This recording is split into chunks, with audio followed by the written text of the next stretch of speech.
j'avais croisé le professeur sur un autre panel, et on a eu un cancre là qui nous a tellement pris le temps, on n'a même pas pu bénéficier de lui, en fait. Non, ça nous a mis tellement en boule, et puis après, le live était coupé. Donc, on ne sait même pas encore où ils sont quittés, et quel temps on va avoir toujours pour profiter de ce monsieur-là. Et voilà quoi, mais c'est pas grave. Anyway, comme on le dit. C'est vous qui demandiez, sur la création du deal. Ma question. Non, mais la mère, qu'est-ce que tu veux qu'on fasse? L'histoire de la Côte d'Ivoire, nous, ce qui nous énerve, pourquoi c'est autant de papas ados et qu'on voit tout ça en fait? Quelqu'un qui n'a rien à voir avec la bêtise, il est juste venu pour mettre l'humanité à une grande hauteur, mais malheureusement pour nous, comme on le dit, le noir reste ce qu'il est, nous sommes ce que nous sommes. Voilà. Black people, stupid guy, you know, c'est comme ça nous sommes dans la vie. C'est pas grave, on a quand même des gens. Ouais, mais si, c'est la vraie, pour ça, vous rigolez pas, hein, mais c'est comme ça, hein. Même moi, j'étais sur le panel, à l'école, on avait fait un truc, je n'étais pas assez intelligent pour mieux comprendre ce coup-là. Ça ne me disait pas grand-chose. Mais aujourd'hui, là, tu es revenu là-dessus en vite fait, mais le cancre là, il s'est comporté d'une manière, tu n'es même pas allé au bout. L'histoire d'or des États-Unis. Moi, je l'ai fait, comment on appelle ça, en high school. You know, mais je ne suis même pas allé devant. Ça ne me disait pas grand-chose. Mais là, tu es venu dessus. S'il n'était pas là, j'allais poser des questions pour que tu le développes, pour me montrer autre chose, ou soit m'expliquer autre chose. Du gratos, j'allais avoir, en fait, ce coup-là. Mais à cause des babo opposants, soi-disant Côte d'Ivoire, on perd tout ça. Bon, c'est pas grave. La question du jour.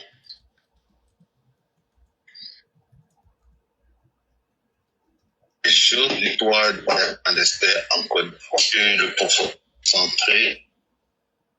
Ma première fois, quand j'ai écouté cette histoire, c'était sur votre panel. Vous avez parlé d'une ville de Côte d'Ivoire qu'on appelle Bakanda, un truc comme ça. Vous avez dit les gens, ils n'arrivent même pas à profiter de l'eau. Ils sont pas bien, ils sont mal, et qu'ils n'ont même pas l'eau potable à boire. Pourtant, la terre donne de l'eau à tout le monde. Mais c'est sur votre panel que j'ai écouté. Moi, la question que je vais poser, le père, en ce moment, il est en déplacement, et lorsqu'il va retourner avec son gouvernement, est-ce qu'un jour, ça va arriver de prendre des décisions à l'amiable pour le comportement des habitants de l'AES en Côte d'Ivoire? Parce que le problème, c'est quoi? Ils sont maintenant à combien de millions chez nous? Nous avons 25% d'étrangers en Côte d'Ivoire. Ça ne se passe même pas partout dans ce monde-là. Mais de maintenant là à 2060, ou soit de maintenant à 2043, ils vont être combien? Est-ce qu'il ne va pas avoir une guerre en Côte d'Ivoire? C'est une physionomie dans la philosophie. Je sais que le professeur me comprend.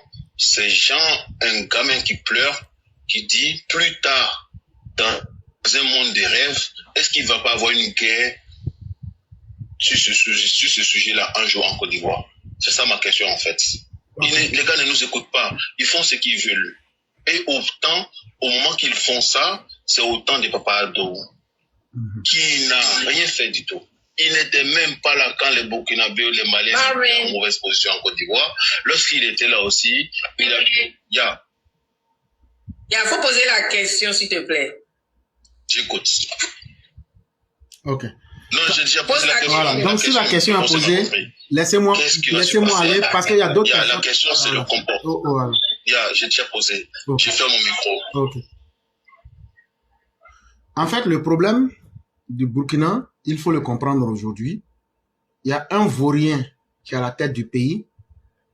Comme il sait que toujours, les mouvements de population sont toujours initiés par les jeunes, comme par exemple le ballet citoyen au Burkina, comme par exemple la Mouka dans mon pays de cœur, le Congo. Donc, à cause de Kofi Olomide, j'aime beaucoup le Congo. Et donc, il a peur de cette jeunesse. Il a initié un coup d'État. Dans un premier temps, le mécanisme de la manipulation des masses, qu'on appelle la propagande, a marché. Mais à un certain moment, ça ne marche plus. Est-ce que vous êtes là? Est-ce que vous m'entendez? Je pense que le direct est attaqué. Le direct risque de se couper. Et c'est bien sûr pour cette raison qu'on avait arrêté même le direct de la semaine dernière. Si les gens sont là et qu'il est difficile de mettre les cœurs, acceptez qu'on puisse couper le direct pour que nous tous on puisse gagner en temps. faites l'effort que le direct se coupe pour qu'on arrête. Comme ça, nous tous, on va gagner en temps. Ça va nous permettre de passer à autre chose. La maman Sali a pris de son temps. Nous-mêmes, on fait un effort cornélien pour être là. Si ce qu'on fait n'est pas bon, démontrez-nous en ne mettant pas de cœur pour que l'émission tombe. Et puis, comme ça, on va arrêter. Nous, on gagne en temps. On va faire autre chose. Mais vous ne pouvez pas être là. Et on va vous demander pardon de mettre le cœur. Et si cette émission-là tombe, je peux vous assurer que moi, je vais faire au moins 1 mois sans faire des séances de questions-réponses. Je préfère vous dire ça en même temps. Et je veux que cela soit pris pour dit. Si ce direct-là, on n'arrive pas à atteindre ce qu'on veut comme objectif, on va faire 1 mois sans faire les questions-réponses. Donc, le choix, il est entre les mains des uns et des autres. Parce que si vous avez remarqué, là, cette séance-là, je donne assez d'informations. Je fais exprès même souvent pour bloquer les informations, pour venir les donner dans cette émission compacte. Ça devient en même temps la revue de l'information de la semaine. Et ceux qui sentent qu'ils ne sont pas à la meilleure place, vous pouvez dégager, on n'a pas besoin de la quantité. Nous, on a un devoir vis-à-vis de l'histoire. C'est celui de mettre les faits pour éclairer ceux qui le veulent. On n'a jamais eu besoin de la quantité. Nous ne sommes pas une plateforme qui cherche des vues ou même de la popularité. Et donc, ceux qui sont des hypocrites, vous pouvez démissionner vous-même. Ne venez pas alourdir notre nombre parce que vous êtes là de façon moutonnière. Et ça, je ne vais pas parler en sélectionnant les mots. Parce que c'est sur quelle plateforme vous allez aller trouver ces informations qu'on vous donne. Mais vous n'êtes pas capable de cliquer, vous voulez qu'on vous demande pardon. Respectons-nous et respectez-vous un peu. Chers frères, ce dirigeant incapable qui ne peut pas apporter des résultats concrets aux besoins de la jeunesse décide donc que quand la propagande atteint ses limites, il faut maintenant convaincre la jeunesse en lui disant « Mais il y a un pays qui s'appelle la Guinée, la Côte d'Ivoire. Allez vous déverser dans ce pays-là et faites ce qui est facile pour vous. Ça peut être le braquage. Mais ce qui est au goût du jour, c'est surtout de faire l'orpaillage clandestin. C'est-à-dire vous vous cachez derrière une activité et vous faites tout le sale boulot qu'il faut. Ce que beaucoup oublient, pour ceux qui suivent très bien la plateforme Éclaireur Pro Vérité, ça fait des années que nous critiquons l'orpaillage clandestin. On n'a pas manqué de donner les conséquences. Et il y a 4 semaines, à Bongouanou, il y a un bouki qui a coupé la tête d'une vieille femme de 81 ans. Bien avant ça, il a coupé la tête d'un autre bouki. Quand on l'a attrapé, on dit, pourquoi toi, dans couper la tête de l'homme là, tu es? Il dit, c'est ça, on nous a dit que dans notre pays là, quand tu prends tête de l'homme là, tu mets ça dans les trous d'or là, que ça attire l'or, que ça cause de ça, ils sont rentrés dedans. Ça doit interpeller tout le monde. À Tengrela là, ils ont des armes, ils viennent menacer les gens. Ça doit interpeller. À Bokanda, la vidéo est sur nos pages. L'eau est devenue chocolate. Il y a le cyanure, il y a le mercure, il y a les métaux lourds dedans. Comme ils savent que ce n'est pas leur pays là, ils s'en foutent. Ils détruisent nos forêts, nos terres, l'eau, l'environnement. Aujourd'hui où nous en sommes là, ce que vous avez vu à Séguéla hier, ce n'était que l'apothéose. Ça veut dire, c'est une nouvelle phase qui commence maintenant. Or, ceux qui me suivent très bien, j'avais dit au gouvernement, il va arriver un moment, ce que vous n'avez pas envie de faire là. Tirez sur eux, abattez-les comme des chiens. Je l'ai dit et je l'assume, mais je revendique. Je ne me souviens plus dans la vidéo, mais peut-être que quelqu'un pourra invalider ou valider ce que j'ai dit ça ici. Que ceux-là, parce que quand tu es avec quelqu'un là, que tu ne connais pas la psychologie de la personne, tu vas souffrir. Ceux-là, ils sont dans des comportements barbares, sauvages. J'ai dit ce jour-là, prenez des drones, localisez-les, abattez-les, tuez-les, tirez sur eux pour les tuer. S'ils veulent n'ont qu'à couper, je m'en fous. Parce que c'est quand on va faire ça là, et puis ils vont traîner le corps des bouquis. Parce que qu'est-ce qu'on a constaté? Derrière l'orpaillage clandestin, c'est des réseaux de terrorisme qui sont alimentés. Le gouvernement de la Côte d'Ivoire sait. Mais pire, vu que c'est un domaine qui est dans le désordre, l'État de la Côte d'Ivoire perd des milliards et des milliards. Bon, je vous ai dit que ça a des conséquences sur la vie des populations. Ça a des conséquences sur l'environnement. Ça a des conséquences sur la sécurité du pays. On renforce des groupes djihadistes. Mais ça a des conséquences sur les caisses de l'État. Donc là-haut, un homme sensé là, quels sont les bénéfices de l'orpaillage clandestin sur la Côte d'Ivoire? Ça n'a aucun bénéfice. Et quelles sont les conséquences? Voilà toute la liste que je vous ai citée. Et j'ai dit, si tu ne connais pas comment quelqu'un pense, tu vas souffrir. Parce que toi, tu vas faire quelque chose. Pourtant, ce n'est pas ça qui convient à la personne. Donc, tu vas dire, mais j'ai fait tous les efforts, mais la personne là, elle, non. C'est parce que tu n'as pas connu l'élément déclencheur dans sa psychologie. Donc, ceux-là, ce qui peut les convaincre là, quand vous les voyez, ils sont dans leurs histoires de Soundiata Keïta, de Moro Naba là, c'est des gens qui sont congelés dans les époques médiévales, dans le Moyen-Âge. Vous les voyez, ils sont au 21e siècle, mais leur esprit là est congelé dans les époques du Moyen-Âge. Eux là, faut les traiter comme des sauvages. Est-ce qu'ils font ça? Quand les Guinéens, quand il y a un bouquet qui est sorti, nous sommes venus chez nous gâter terre pour partir chez nous, quand le lendemain, les gens sont sortis et puis ils les ont mis en brousse là. Est-ce que les bouquets ne sont pas sortis pour rentrer en négociation avec la Guinée? Est-ce qu'après ça, vous avez entendu encore au paillage? Bon, que la Côte d'Ivoire le veuille ou pas, c'est ce qu'elle va devoir faire. Sinon, le gouvernement fait ce qu'il peut faire. Hein. Je ne dédouane pas le gouvernement. Bon, même à Soubré, aujourd'hui c'est le 11, si je ne m'abuse. Non, c'est le 12. Mais entre le 7 et le 10, là,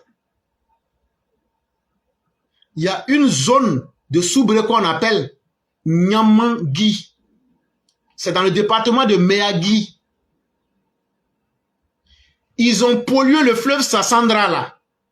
Quand tu vas à Koné-Dougou, Koné comme Koné-Dougou, là, et puis tu regardes le fleuve Sassandra, toi-même tu attrapes ta tête, tu dis, oh, brou. Bon, c'est cette eau-là que nos parents boivent dans l'eau de Sodessi, là. Donc, vous, tout ce qui est en Côte d'Ivoire, là, prêtez-vous. Hein. L'eau, là, il y a cyanure dedans, il y a mercure dedans, il y a les métaux lourds dedans. Les gens qui vendent l'eau, là, ils ne vont pas arrêter de vendre l'eau. Ce qu'ils peuvent traiter, là, pour enlever, là, ils vont enlever. Mais ce qu'ils ne peuvent pas enlever, là, ils ne vont pas enlever. Mais ils vont continuer à vendre l'eau, là. Donc, toi, tu vois l'eau, là, c'est propre, non? Mais il y a les métaux, là, dedans. C'est que ça va provoquer, là. Ça va provoquer cancer. Ça va provoquer insuffisance rénale. Ça va provoquer des maladies, du trouble de ton, comment on appelle ça? Du trouble de ton truc, de ton immune system, de ton système immunitaire, voilà.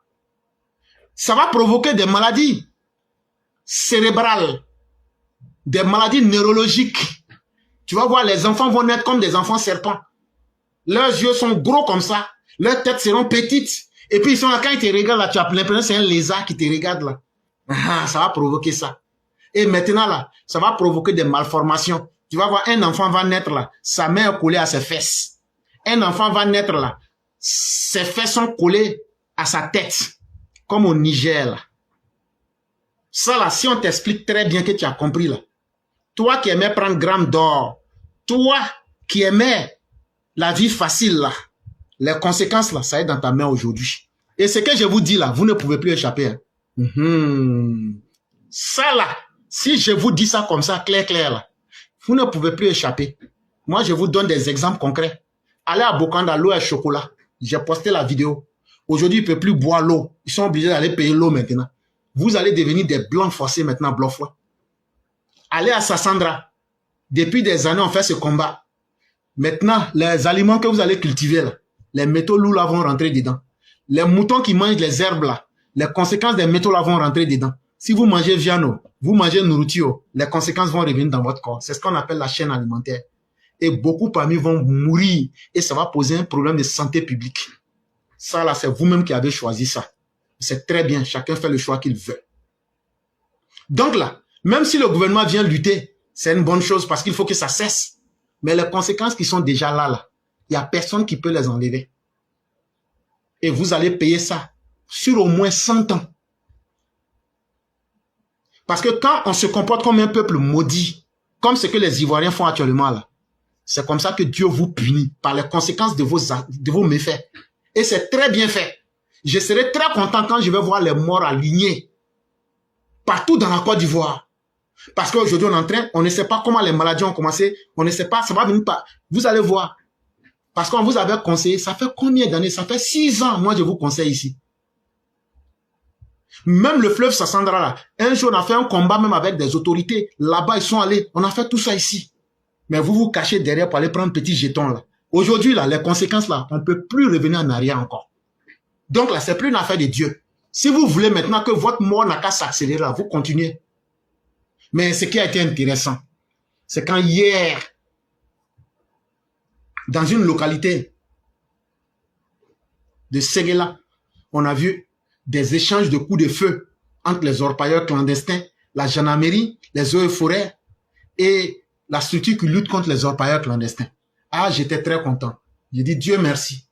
C'est maintenant les conséquences qui vont corriger les Ivoiriens. Quand on vous disait faites attention là, c'est quand on disait là, voilà ça aujourd'hui, c'est maintenant ça a commencé. Et j'ai prié Dieu que les orpailleurs clandestins là, ils n'ont qu'à tuer beaucoup parmi tous les gens qui sont dans l'orpaillage clandestin. Tous ceux où il y a l'orpaillage, ils n'ont qu'à tuer les gens là.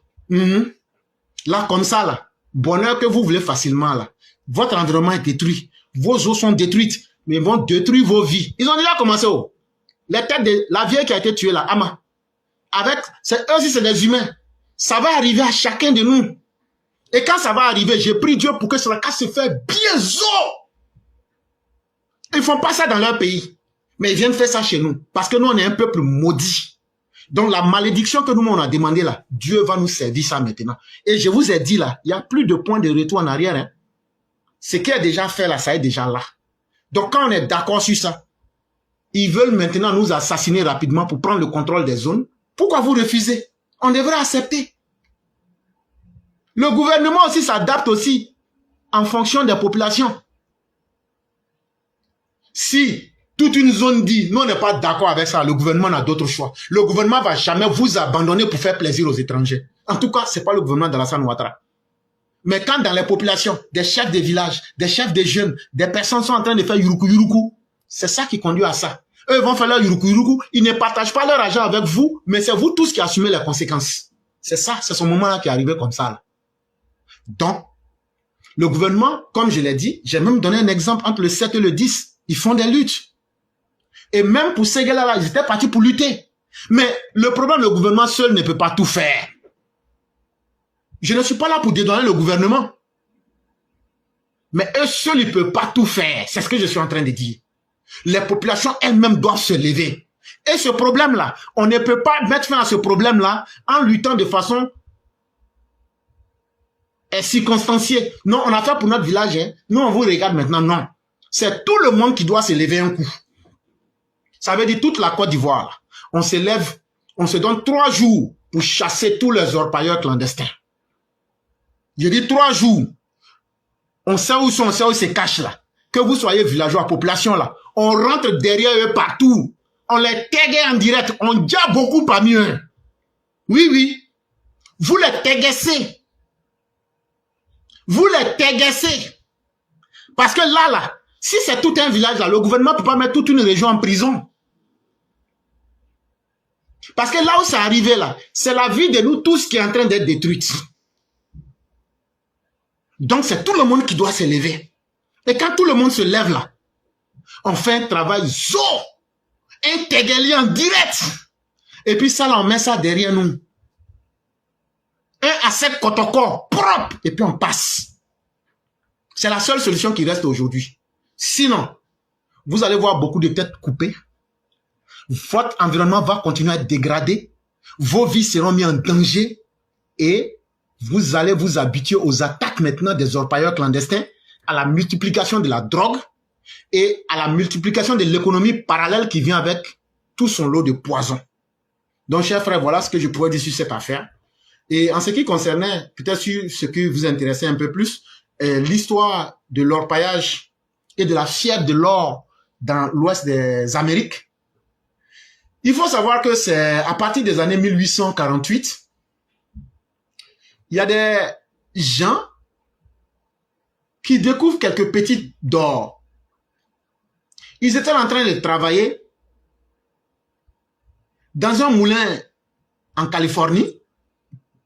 Et puis, par un concours de circonstances, James Marshall découvre des pépites d'or dans son moulin de Sutter, S-U-T-E-E-R. Il dit, hein, ça c'est quoi ça là? On dit, ça là, c'est ce que les Anglais appelaient le diable jaune. Ben, c'est de l'or. This is gold. Et donc, l'histoire va se répandre partout. En une année, soit en 1949, des dizaines de milliers de personnes viennent de partout du monde, viennent à travers le monde, affluent vers l'Ouest américain. Parce qu'on a entendu que là-bas, là, l'or est versé. Et donc, les gens viennent avec une idée. Comment se faire fortune? Comment avoir de l'argent? Et donc, chacun s'y met. Mais vous savez, l'or aussi, ça réveille les envies. J'ai entendu que le frère a découvert de l'or en grande quantité. Il cache ça sur lui. Mais pourquoi me tuer pour aller me fatiguer à me salir les mains? La nuit, je l'attaque, je le dia et puis je prends son or. Donc, ça crée une zone de non-droit. C'est ce qu'on va appeler le Far West. Tellement les Américains ne voulaient même pas s'en souvenir, on dit l'Ouest lointain, Far West. Parce que ces histoires qui se passent là-bas, là, c'est des histoires qui sont waouh. Et donc, dans cette atmosphère, ça a eu aussi des bénéfices. C'est grâce aussi à cela que on va accélérer la construction du chemin de fer qui va traverser les États-Unis, ce qu'on appelle le Transcontinental.